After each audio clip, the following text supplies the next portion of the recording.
Uruguay, South America in the summer of 1930. Spectators and teams from all over the world arrive for an international event never held before, the first Football World Cup. 100,000 people fill Montevideo's new stadium. The huge crowds are part of a new phenomenon, mass sport.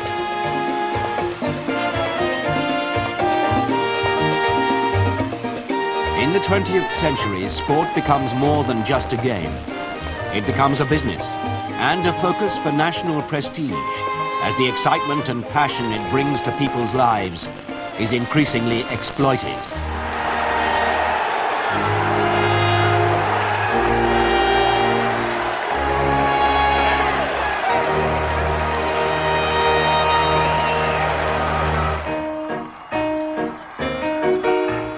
Sport was still at an innocent stage when the Olympics were held in London 20 years earlier in 1908.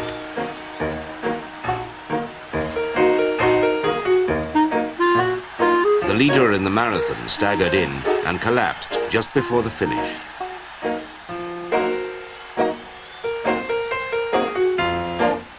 But officials were kind enough to pick him up and help him across the line.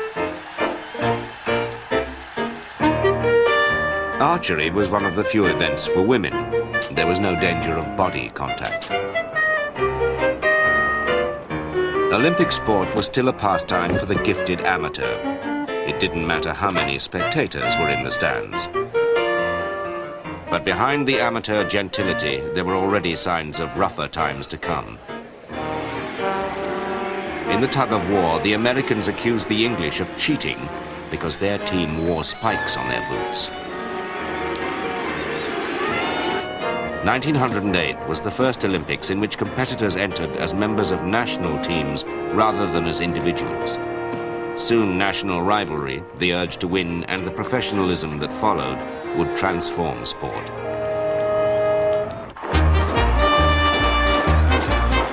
When the troops came home in 1918, the world was changing fast. In America, they returned to a civilian life where wages were higher.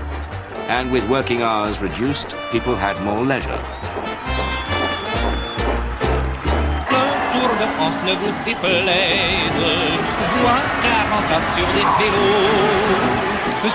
On the continent of Europe, the fastest growing professional sport was cycle racing, which took the thrills out to the people in the towns and villages. The Tour de France had been run since the turn of the century, and the number of riders increased as fast as the prize money.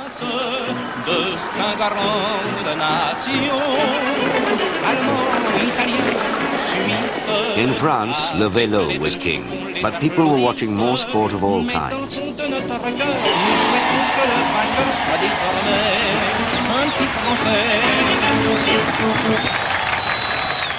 In Britain, tennis attracted a growing middle class. The popular press built up the players as personalities, though they were still amateurs. 20-year-old Suzanne Lenglen was the first major tennis star.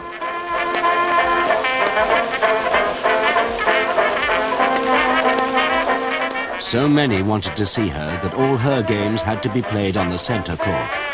Lenglen added a new ingredient to spectator sport in the 1920s, sex appeal. She cast off her corsets and changed the game's image forever. She eventually turned professional and made a fortune from her popularity.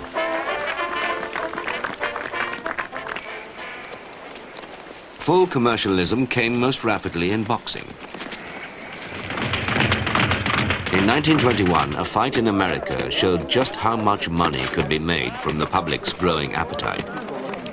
A barroom brawler from the American West, Jack Dempsey, the Manasseh Mauler, was set to fight a French war hero named Georges Carpentier. Tex Rickard, the promoter, found backers to put up the unheard-of stake of $500,000 for the World Heavyweight Championship. No existing stadium was big enough for the number of customers Rickard needed to make the fight pay. So he built his own in a New Jersey field to be used just once.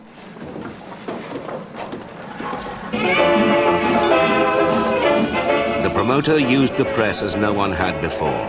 He drove journalists into a frenzy of publicity for the fight of the century. Special trains brought in the crowds.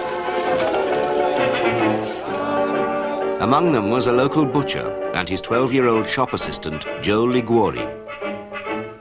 He had promised me a couple of weeks before that he was going to take me to the fight. And I was all excited about it, you know what I mean? I had never been, at that age, I've never been to a fight. All the promotion paid off. Admission prices ran up to $50, the highest ever charged. They expected a big crowd, and they got the crowd too. Boy, believe me, the whole stadium was just packed.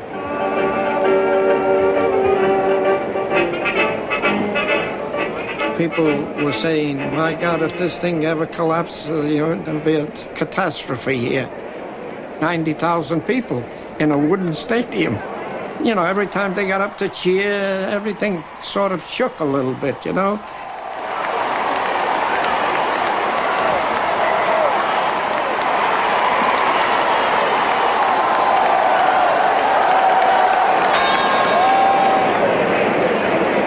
In the end, the fight of the century was a great spectacle, but a short one.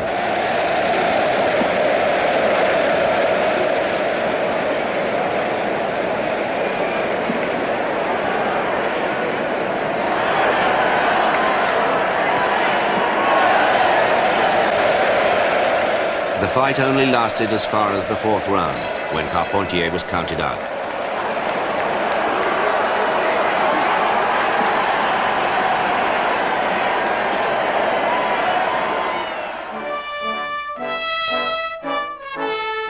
The successful promotion of the Dempsey fight was mass sport in its newest form.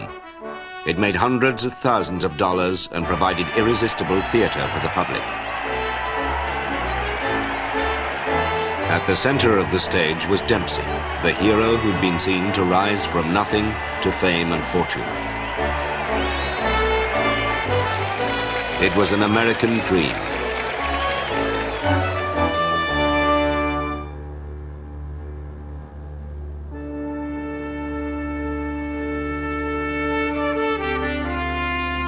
In Britain, after the First War, the prospects for grand sporting spectaculars with high ticket prices weren't promising.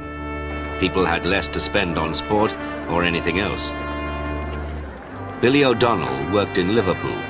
Squalor, disease, bad days, vermin, it was terrible. How they can call them good days, I don't know. But for most working people, there was one bright spot in the week. Football. In 1900, there had been only a handful of professional teams. By the 1920s, there were more than 80. The game had become an essential part of many people's lives. Football was always football in Liverpool, nothing else. You were looking forward to Saturday coming. A working man, if he was working, would be 12 o'clock. Knock off, half day Saturday, lunch. Maybe if he had a couple of bob, meet his pals in the local. But either walk up or get the tram car. Get up there for 2:45 maybe, ready for the kick-off. Oh, I do like to see a game of football, and Saturday afternoon comes round. Big blue rain when they break away. Football was so important for everybody. Oh, I do like to see a game of football. When you went in the corner of the street or anything like that, if you couldn't talk about football, well, what do you talk about? You know, that was the idea.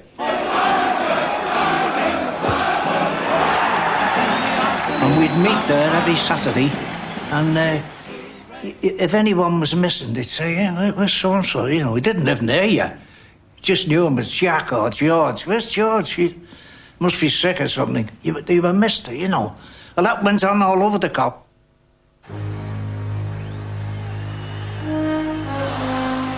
In In all weathers, they turned out to stand packed together on the terraces. The clubs took the supporters who paid at the gate for granted and spent little to make them comfortable. You couldn't get back for the toilet, see. Some of them would go in after a few pounds and they thought where they were. But we used to roll the newspaper up, you know, make a funnel so it wouldn't splash on anyone. But if you were at the bottom, pair of Wellingtons or nothing, you know, or you were walking ankle deep.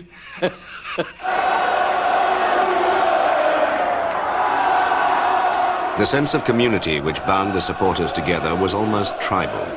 It united small towns with their own clubs and brought passionate divisions to big cities with rival teams. Sidney Garner supported West Ham United, one of 11 league clubs in London. This is my hat, this is my scarf, the two West Ham colours. Wherever they play and wherever we went, this was our gear. And one of our songs we used to sing, well, it was a theme song of West Ham's, so I'm forever blowing bubbles. Went something like this. I am forever blowing bubbles, pretty bubbles in the air. They fly so high, nearly reach the sky. Then like my dreams, they fade and die. Fortune's always hiding. I've looked everywhere. I'm forever blowing bubbles, pretty bubbles in the air. Honey, and it's still there. In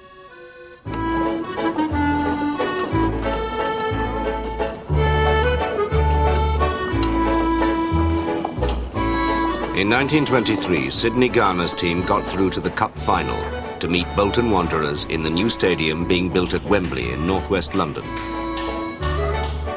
With football attendances rising rapidly, Wembley had been designed to hold 127,000. To prepare for these numbers, the engineers tested the terraces with sandbags. Then they called in regiments of workmen to reproduce the shocks and vibrations of a crowd in full cry.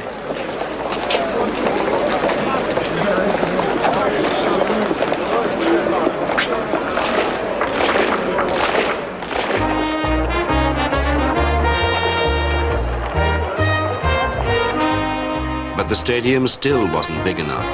On the day of the Cup final, 200,000 arrived at Wembley. Among the West Ham supporters hoping to get in was the 18-year-old Sidney Garner.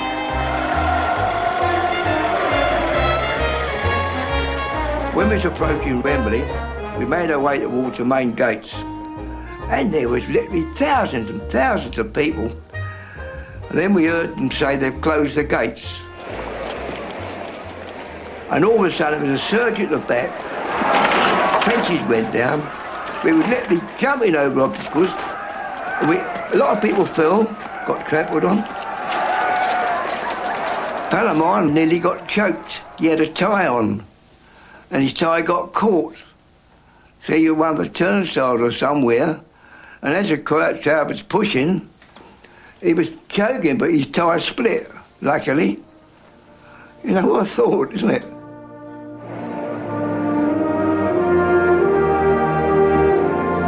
The scenes at Wembley were a chaotic demonstration of the fever mass sport could arouse. As the barricades fell, the crowd outside poured onto the pitch. Before play could begin, mounted police had to clear them to the touchlines. It was the clearest evidence so far of football's huge and growing popularity. Khan trying to hit away from Dean. In the 1920s, millions more were attracted to sport as the wireless came into people's homes. To help listeners follow football over the air, the BBC divided the pitch into numbered squares, printed in the Radio Times. Middle of the goal, there it goes, slap in the middle of the goal. 7, Ken's head is there, going away. 8, Ball comes out to Britain. Britain manoeuvres, centres, goes right in. Back to Langford 8. fists out. Comes on to Marshall. 6. Marshall clears. Oh, dear Marshall. Taking a flying, last despairing... Whole new businesses latched onto the game and made money from it. They sold football books, special magazines, comics and games. And with most forms of gambling still restricted, there was another reason to follow the results: the pools. By far, England's newest and most lucrative business is the gambling on the matches. Weekly, 3 million Britishers take sixpenny chances on their ability to pick the winners. As thousands of people find that with only enough money for a postage stamp in their pockets, they can still take a little flyer on credit, the industry grows by leaps and bounds. Even the government profits by an institution it had tried to discourage, as post office receipts boom under an unprecedented flood of money orders. Hundreds of tons of mail a day.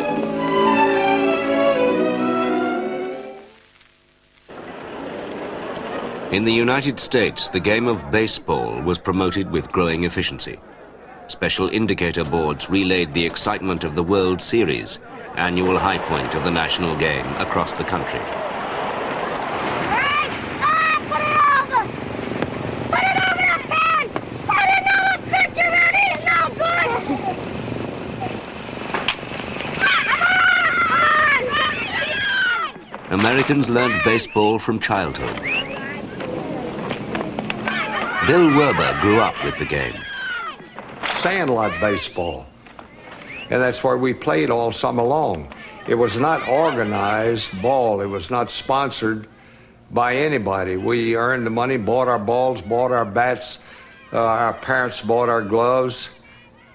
So baseball was the game, and all of the kids had their own individual heroes, and we felt ourselves very fortunate if, upon occasion, we were taken to see a game.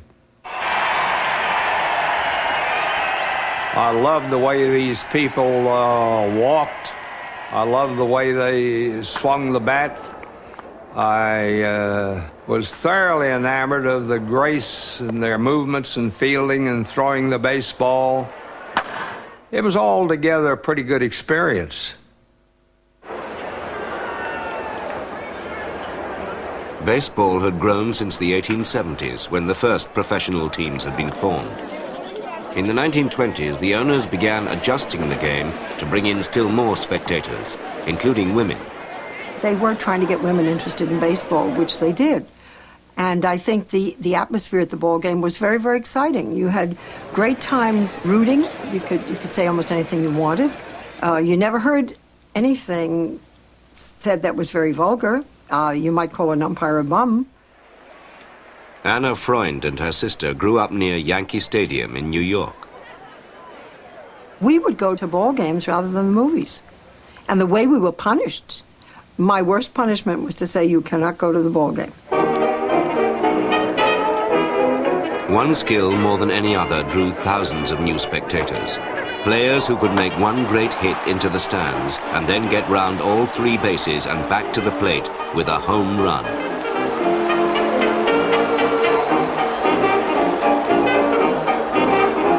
And owners made sure it now happened more often by introducing a harder ball. One player built his reputation on his home runs and became a legend in the 1920s and 30s, Babe Ruth. Oh, Babe Ruth, he won't lose that ball, and that's the truth. There is not a player in the land who can hit a ball like Babe Ruth can. If two men are on base, don't throw near the plate, for if you do, he'll knock it about a mile. And if the pitcher throws one across the plate, he's a home run guy with a smile. Ruth, here's your contract for $80,000 for 2 years. Will you kindly sign your name? All right, Colonel. Ruth was the orphan who shook hands with the great and earned more than they did. He was the most popular hero in a new age of sporting heroes. Ruth was a glutton and a drinker, but his obvious flaws endeared him to his fans.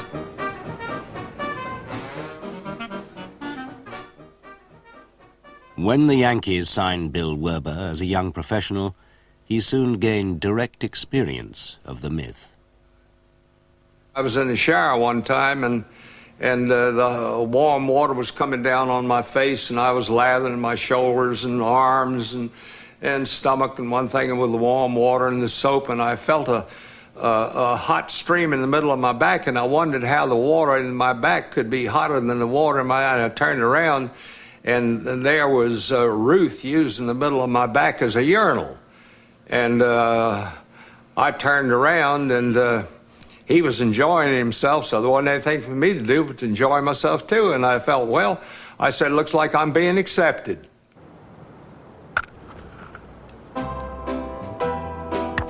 In England's bat and ball game, the professionals earned far less and had a different style. The great Jack Hobbs was modest and shy about his fame.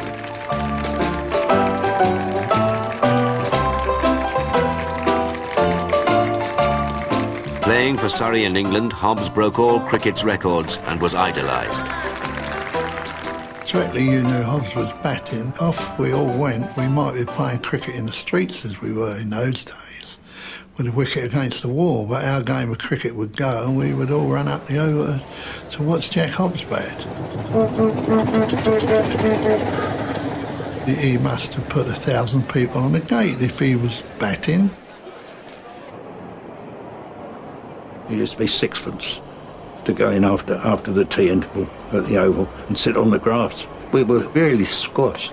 And of course there was no terraces then. It was just wooden benches with no backs. And it was most uncomfortable really, but we didn't notice that because we were so enthralled. On one occasion when Surrey were going off, we rushed up to pat him on the back, and that was really something. When we went home and told our mum and dad that we patted the great Jack Hobbs on the back.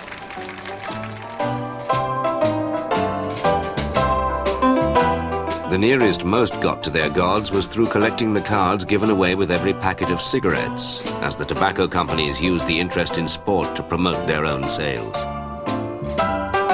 By now, cricket was played throughout the British Empire, in the Caribbean and in India, and it took firm root in Australia.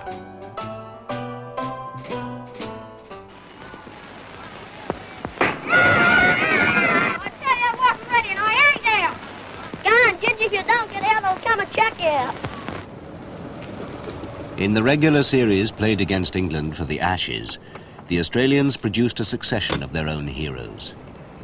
None had more impact than a brilliant young batsman from New South Wales.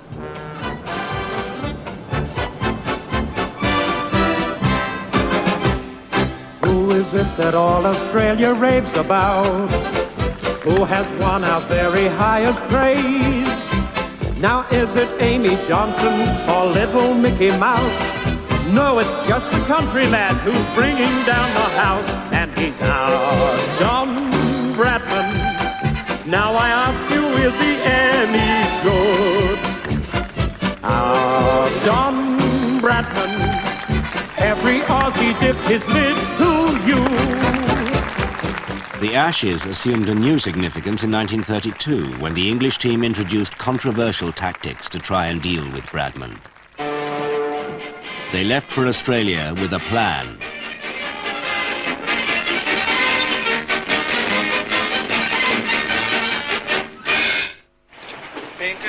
Jardine, the England captain, intended to exploit the high-speed bowling of one of his players, ex-coal miner Harold Larwood. Mr. Larwood, when we get to Australia, we shan't forget the good wishes of those who've been kind enough to come and see us all. And we hope that we will do as they hope we will do, and return with the Ashes. In a game that had prided itself on its gentility, Jardine took an uncompromising approach to victory. His methods brought a new division to popular sport. Saturday, the 15th of January 1933, in the third test match between England and Australia, the record crowd of 50,962 cricket fans yelled "Blue Murder." The bodyline balloon exploded. MCC skipper Douglas Jardine brought his 3 big guns, Larwood, Allen and Boast, to bear on the Australian batsmen. They dropped them short on the leg stump, Larwood hurtling the ball down at 90 miles an hour. What shocked people about Larwood's bowling was that he aimed at the batsman's body rather than the stumps. Bradman found it difficult, but that was just the start of it. It was hit or get hit, and Australia's captain, Billy Woodfull, got hit. In the stands was 18-year-old Cess Starr. Jardine was the man they were blaming more than anybody else. The crowd started pelting him with orange peel and anything of a nature, anything that they could throw of that type. And it was so bad, got so bad, that he was only there for an over or two and he had to shift himself and go back to his original position.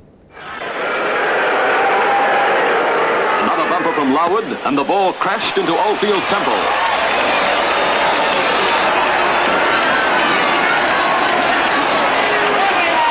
The controversy went far beyond the cricket field. Politicians joined the row. Trade between England and Australia was threatened as sport sent national temperatures soaring. Oldfield retired hurt, 41. The air became, well, you could feel it, volatile, electric. It would only need one man, one person, I feel, to have jumped the fence, and there could have been a very serious situation. The deadly enmity which had developed is best described by the cable sent to the MCC in London by the Australian Board of Control. It read, "Bodyline bowling assumed such proportions as to menace best interests of the game. In our opinion, it is unsportsmanlike, and unless stopped at once is likely to upset friendly relations existing between Australia and England."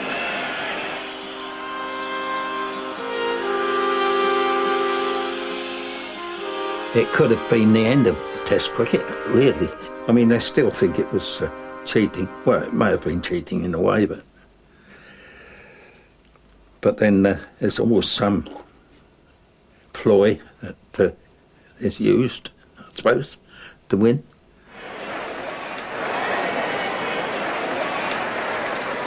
As football spread round the world, it raised its own fervour and controversy.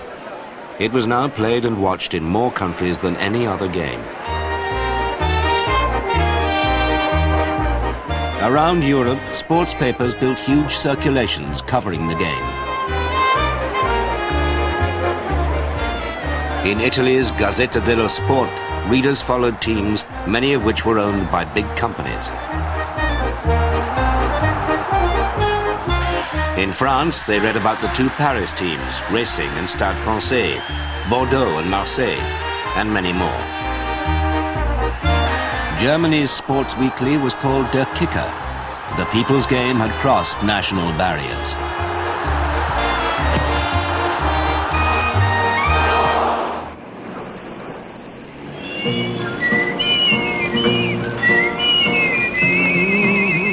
In the cities of South America, football was taken up with more zeal than anywhere else, feeding nationalist fervour.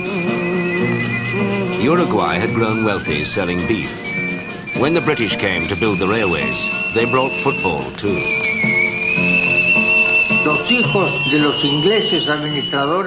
The children of the English brought the first balls, boots and uniforms. It was a novelty. People called it the game of the crazy English because they wore shorts. It was very odd, shorts. The local kids watched them and started imitating the players. They began to think they could do better.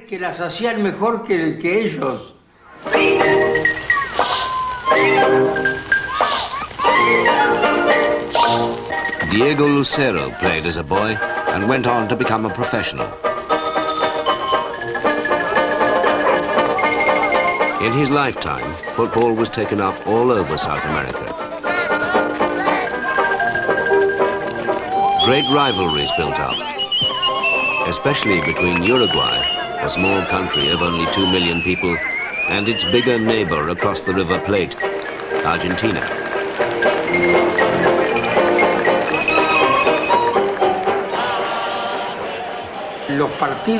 The international matches between Argentina and Uruguay were great social gatherings.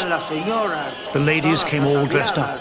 The President of the Republic and ministers and so on. It was a real diplomatic event.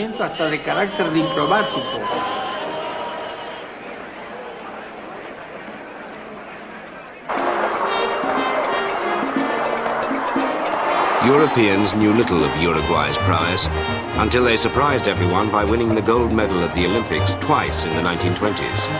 Increasingly, their national morale was tied to their success in football. It brought great honor to the country and great benefit.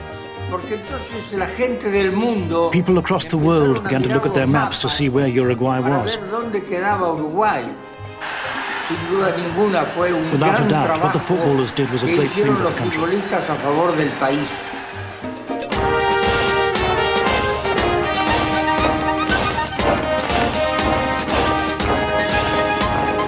The huge following for football in South America was confirmed when Uruguay's bid to hold the first ever World Cup in 1930 was accepted. The Uruguayans rushed up a brand new stadium. England, founders of the modern game, haughtily boycotted the Cup, but 13 national teams arrived. And what mattered most in Montevideo were local rivalries. Only months before the championship, Argentina had beaten Uruguay and proclaimed themselves world champions. Ondino Vieira, a Uruguayan coach, remembers the outrage caused by this presumption.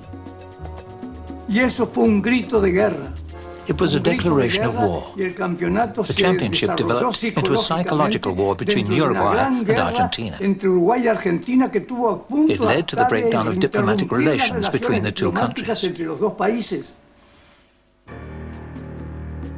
The climax came in the final, when the two South American neighbors faced each other for the World Championship, not merely as teams, but as countries.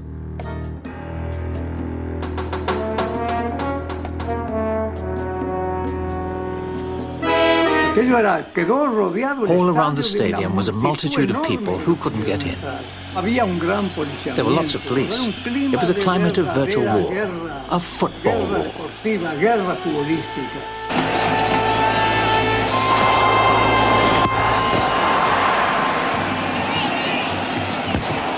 It was a terrible thing, a struggle, hard.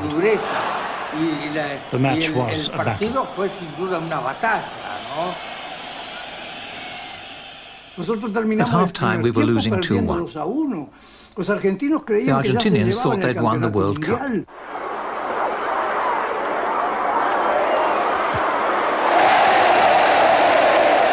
In the second half, Uruguay came back and scored 3 goals.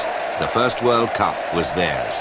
The enthusiasm seized everyone.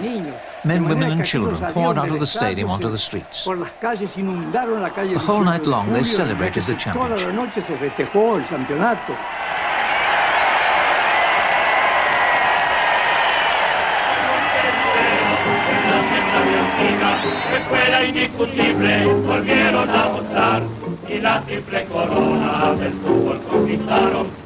Uruguayan pride and national feeling was boosted for generations to come.